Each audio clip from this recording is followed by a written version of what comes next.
嘅，無料到嘅，動完都應該唔會重複再用啩。冇乜點留意。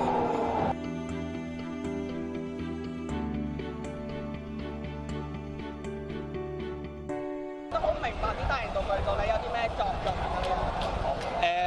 我哋意思話我哋身後嗰個嘅標語，呢一面嘅反共旗咧，係我哋呢幾年七一啦，呢4、5年七一啦，2012年嘅時候就已經係拎出嚟。咁對於我哋嚟講咧，就係話我哋香港人咧係要爭取到我哋嘅自治啦，我哋嘅主權啦。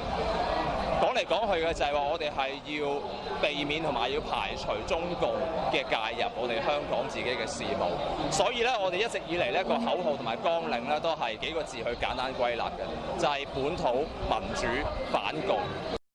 其實最主要今次參與遊行目的就係俾大家，我唔知叫做發泄下，定係真係用嚟問候翻呢啲咁嘅政府嘅高層人員啦。因為其實都知道香港依家個怨氣係好重，咁所以我覺得與其長期谷住，不如俾啲機會人哋去叫做抒發下，又或者係發泄過後，睇下諗下點樣可以真正咁樣改變到翻香港。咁我哋都知道咧，今年七一遊行個主題係講緊決戰689，咁但係我哋都唔想咧好快將啲議題就永遠都係上綱上線去講反邊個，咁反而係我哋就翻喺青少年本身嘅一個權益上邊去講，咁都想佢哋講翻，因為我哋其實係由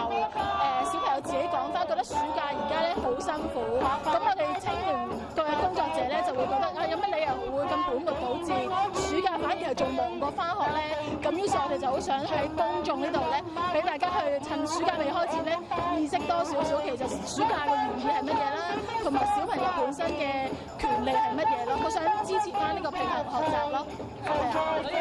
咁我覺得即係佢哋關於政治嘅議題咧，其實香港都有啲環保嘅議題需要關注。咁即係譬如環保議題，我哋就想希望透過回收去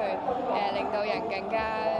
明白，譬如點樣分類啊，去做環保啊，又或者係關於一啲環保嘅議題都可以多啲留意。